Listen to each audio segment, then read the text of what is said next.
welcome to Gaming News Weekly, your weekly news show every Friday at 5 p.m.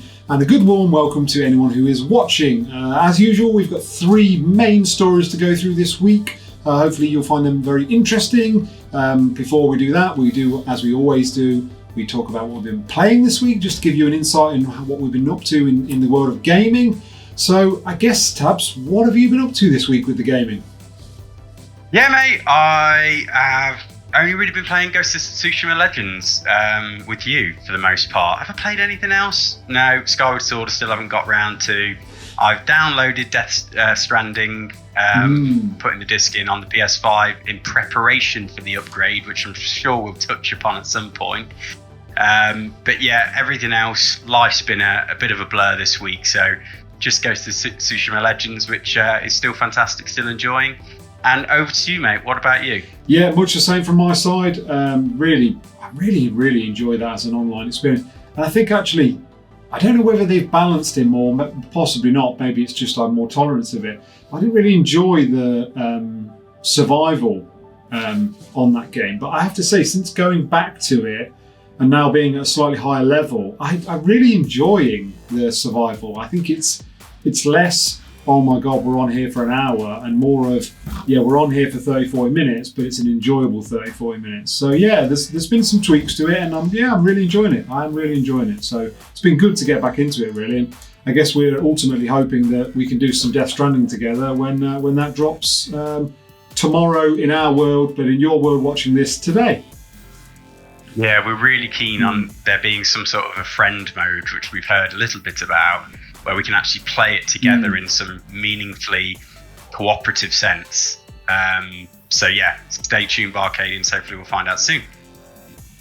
Cool, right, I think without any further banging on, we should head straight into the first story. So first story this week, we have got Kena Review Roundup. It's been seemingly well received throughout the industry. Currently sitting at a Metacritic of 82, which is quite impressive. And we'll just talk you through a few like chosen reviews, and to start us off, I will start us off with GameSpot, who gave it a 90, and they had this to say: the act of meeting and understanding all those other characters is powerful, though. Kena Bridge of Spirits is ultimately a game about making those connections, just like it's about making a connection with the game world around you through the rot. It centres on characters who tried valiantly but failed to help one another, and what dealing with the pain did to them. It's about exploring a world and seeing what it once was and helping to restore it again.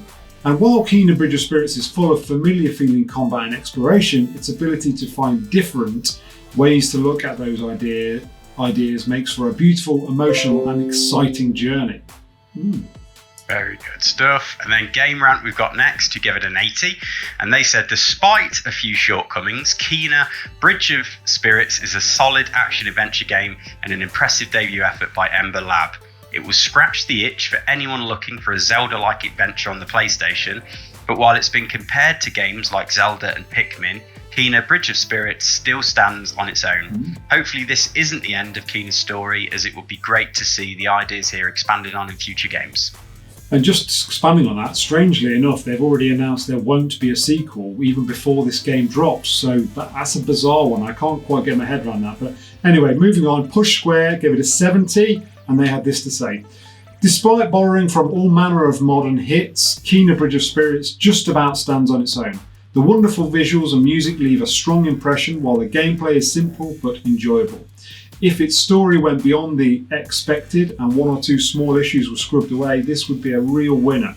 As it is, this is a solid action platformer with lots of personality and a strong debut, I apologise, from Ember Labs. It's alright, that went on to 2 lines, so I was trying to work out what it was. So yeah, I would say broadly positive things. It does sound like there are a few issues in there. It's not one I've played yet. I am excited to play this. I think it looks really good. Obviously with Death Stranding dropping, I'm probably going to put some time into that before I jump onto this. What do you make of this, Tabs? I do think it's a good looking game. Yeah, I think it's something for them to be proud of. We know it's an indie kind of size project. So I think, as they say there, as a debut project, this is a young team with little experience. think I'd be chuffed to bits, and they've got loads to be proud of, and it's making enough of a splash, I feel like they're going to get a decent amount of sales from it. I think for me, because, big workflow in terms of games on the backlog, and as you say, upcoming games to consider. So I don't think I'll be playing and buying this one at this point in time, just because I can't fit it in. And as much as there's some great qualities to it, it sounds like one of those that's not necessarily an unmissable killer app. It sounds like it's, this first entry that gets a lot right, but a few things wrong. And perhaps they've not quite, come up with their magnum opus at this stage. But I think if you like a Zelda sort of experience, and it sounds like the artistic components of it, the music, the aesthetics of the game, the styling are amazing and really kind of make it more than the sum of its parts. So if that's your bag, it sounds like you're going to be, all about Kena Bridge of Spirits. So yeah, well done to the team, and great to hear. Yeah, absolutely. I think just building on that, it does sound like it's a game that's enjoyable, but possibly a little bit of a filler between more standout titles that you're desperate to play. But anyway, let us know if you've played it, Barcadians. Let us know what you think about it. We'd love to hear your feedback on it. But Tabs, take us away on the next story. So, CD Projekt Red Hiring? ? And this article we're going to go through comes from GameSpot, and they had this to say. CD Projekt Red appears to be hiring developers for a new open-world game based on a job listing from the company. CD Projekt Red, the developer of Cyberpunk 2077 and The Witcher 3, appears to be hiring for a new open-world game. Basically summarised the first statement there. As reported by Gadget Crutches, a job posting was listed on GameJobs.co for CD Projekt Red looking for an open-world designer to join the developer at its main office in Poland, and to fill out our game world with believable and exciting content consisting of communities and events that players will encounter. The job posting seems like it could be for the next game in the Witcher series, which CD Projekt Red was reportedly planning on developing after the release of Cyberpunk 2077. The developer also announced in March that it would be adjusting its studio's workflow to develop 2 franchises at the same time, with one of those presumably being The Witcher. CD Projekt Red has previously confirmed that The Witcher 3 was the end of Geralt's story, so a new Witcher game could star Ciri or someone completely new.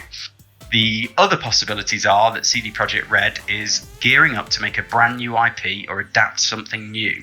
This job listing could also just be working on the Cyberpunk 2077 expansions that are supposed to release sometime down the road. So yeah, I suppose bit of a paper thin news story, because it's all kind of speculation really based on this job posting. But yeah, we've covered a lot of CD Projekt Red, Rich, haven't we, and the Cyberpunk 2077 Chronicles. So I thought, it'd be good to revisit this, pass some comments, but obviously it's all pretty shadowy in the games industry at the moment, mate. So I know from my side, I feel like some of what's said here is a little bit concerning. We know the catastrophe that was the delivery of Cyberpunk 2077, and obviously a lot of that seemed to get, pinned to the management, and probably justifiably, in the way that they didn't manage the workflow properly. Yet here they say that they're changing the studio's workflow to develop 2 franchises at the same time. And I mean, I understand that could be a good thing, because you're going to be splitting your team, smaller communities. Maybe you can be more agile in that setup, and too many ideas and distractions can kind of get filtered out, and it actually might be better. But at the same time, it also means double the workflow, because it's 2 games at once, and it's whether they can make that work if they're already proven that they've struggled with the one workflow in the past. I don't know. It's really, as I say, speculation at this point. Fingers crossed it pays off and it brings some great games down the road. But mate, I'll throw over to you. What do you think? What do you think of what's said here? And do you think it's likely to be Witcher stuff or anything else? Well, I'm pretty certain that it's not going to be anything Cyberpunk related. I don't feel like they would be trying to get new people in to work on Cyberpunk. I just think that that's too far along the road to be bringing new people on board with that. So I think that's probably unlikely. So it's more than likely to be a new project, whether that's a new project in the Witcher world, we don't know. I agree with you, it is concerning. You know, they've shown twice that they can't successfully develop a single title through their workflow. You know, The Witcher 3 was a cracking game, but it had a lot of faults when it first released. Cyberpunk really took the biscuit for faults in that respect. I can't see how, unless they're going to double down on their employees, infrastructure and everything, I can't see how they could possibly develop two games side by side, unless they are significantly reducing the scope of the projects that they're doing. Yeah, I was about to say, and to be fair, there's lots that we're not, looking at the context of here. So maybe two projects side by side, you get a kind of a camaraderie, healthy competition going between teams. That helps to drive and incentivize development. So there is a lot here that actually it could work out for the better. But yeah, I suppose taking it as read, it just feels a bit like, oh, blimey, Yeah. And like you say, I think they're going to have to scale back from the scope of what we've seen in Witcher 3 and then obviously Cyberpunk 2077, because they need to make sure that they land on their feet with these next titles to re-establish their reputation in the games industry. And I think, yeah, go on. The most damaging thing that they did with Cyberpunk, if you take off the table the fact that the game was quite damaged when it released, and that was a lot of backlash from the likes of Sony and Microsoft and fans. Anyway, if you take that off the table, the big problem that they had with Cyberpunk was they overpromised and under-delivered. So they said this was going to be an amazing world. There'd be different. There's lots of videos out there. I urge you to go and watch them. Videos of what they said would be in the game and what isn't in the game. And I think what they need to concentrate on is under-promising and over-delivering. So we are all expecting something very much more run-of-the-mill, and they blow us away with something that's exceptional. I think that's what they need to concentrate on. Yeah, and building on that, mate, I think that really says to me they should look to brand new IP because they've got the expectations of The Witcher 3 to surmount and impress upon if they make a sequel to that. And that was a masterpiece of a game once they got it sorted.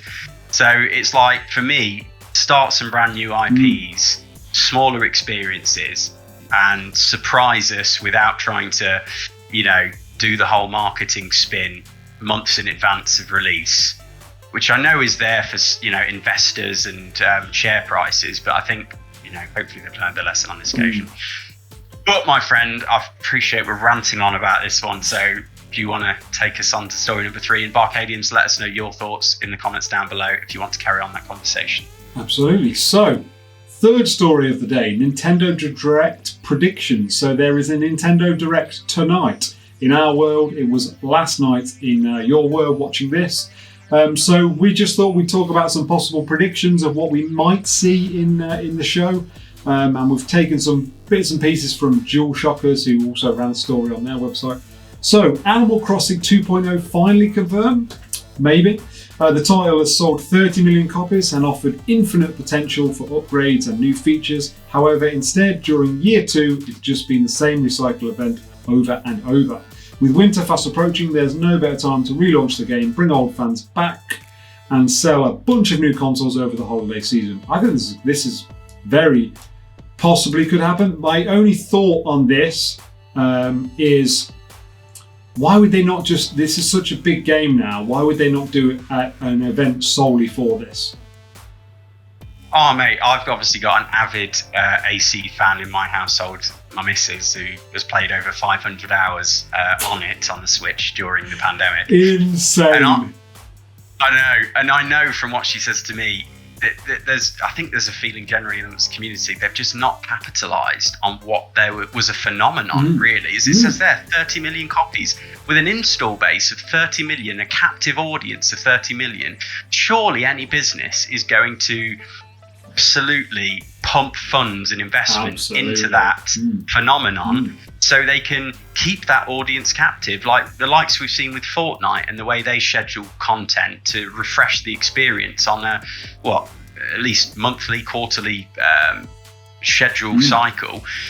So I can't believe that Ninty, I mean, we're often surprised by Ninty's business decisions, aren't we? But this one specifically feels like a huge missed opportunity to just keep that kind of excitement around it going.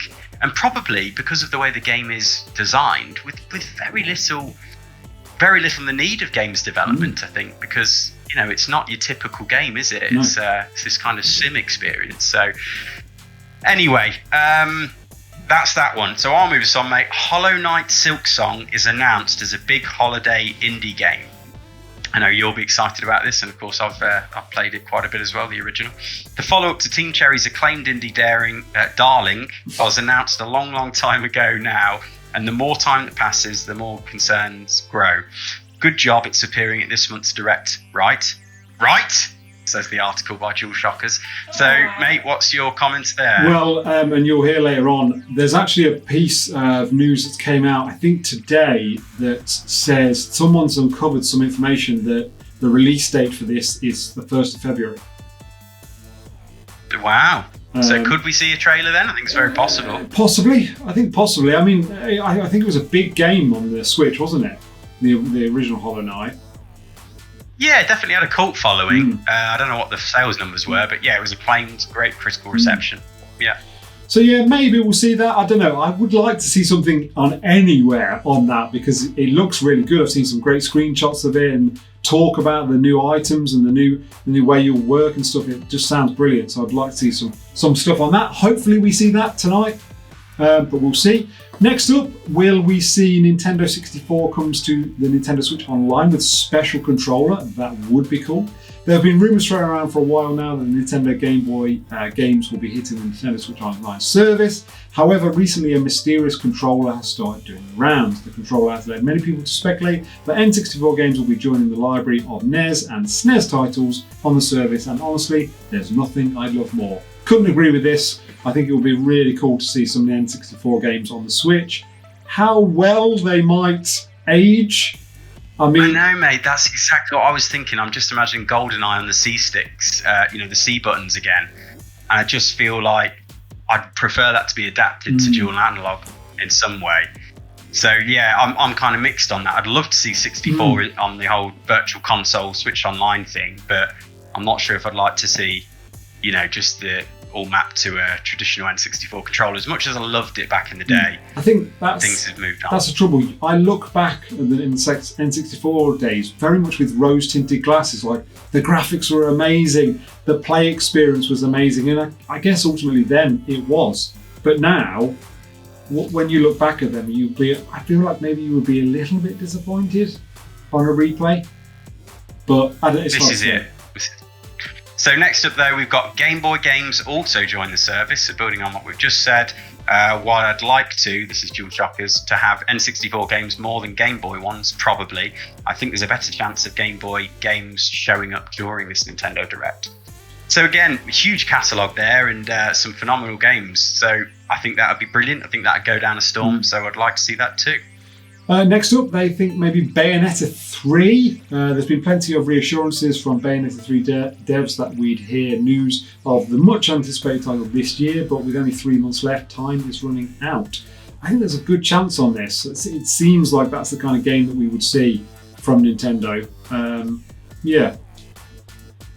Yeah, I feel like they've kind of got to the point where they have to release something, and same for Metroid Prime 4 as well. I think that's really starting to test the patience of fans, so they need to respond.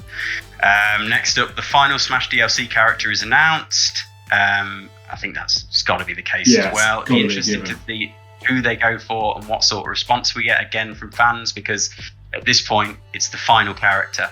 So if they miss the trick in terms of what the fans are asking for, it might not go down the best. Could we, and this is like rife speculation, could we see a famous Microsoft character, which then leads into the speculation that Nintendo and Microsoft are having some sort of tie-up?